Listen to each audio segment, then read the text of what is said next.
Hey folks, Michael Veazey from Amazing FBA. Today I want to talk about another example of not a bad product, as I've been ranting about recently, but an excellent product. And that product is in the market of trainers. Now, if somebody came to you and said, I want to develop a new trainer, Mike, the automatic response would be, that's an incredibly crowded market. But guess what? Niching down really, really helps. So it doesn't necessarily come down to the product itself, but it comes down to consumer needs and then making the product match the consumer needs. So just coming outside for a little bit of variety of background here. So here is the trainer in question, Skechers. Nothing special. It's not designed for highly sporty people necessarily, like Nike. It doesn't have that brand. It's not a running shoe like Asics, which I've owned as well.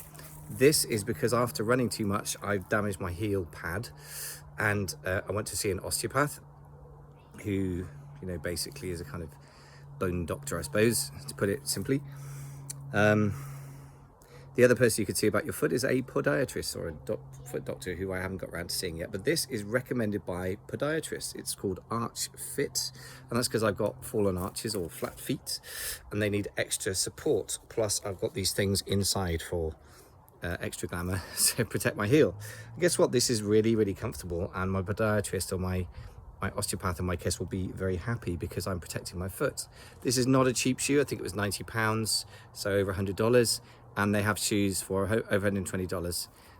So just an example of the fact that even in a seemingly crowded general category, if you can niche down to a particular need, there's probably 5-10% of the population for whom this applies. Actually, it's a niche, but it's a really big niche. And Skechers have gone to the point where they produce quite fashionable looking things. Their marketing is quite fashionable, and they're not sort of marketing to the old with images of the old, but they're marketing to the old and the middle age, like me, with images of young sporty people. And so it's quite fashionable, at least it's perceived that way, it's positioned that way. But it solves a problem which generally comes with a bit of middle age or older, as in my case.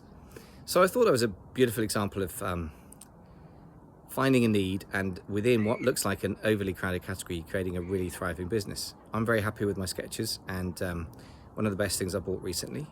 And so that's a great example of a product that's not incredibly high tech. I mean, I'm not saying that hasn't got any technology in it, but it's a trainer in the end. I'm sure the technology exists to make trainers in various different types already. So you're not creating the next Mac computer or even a Brompton folding bike, which are my other favorite things I've bought. So it's an example of really smart targeting, as well as producing something that has been endorsed by experts, which is another thing. It's one thing to have celebrity endorsements, which is a good plan in certain types of products, particularly if you're selling to people who are very driven by fashion or influencers by celebrities.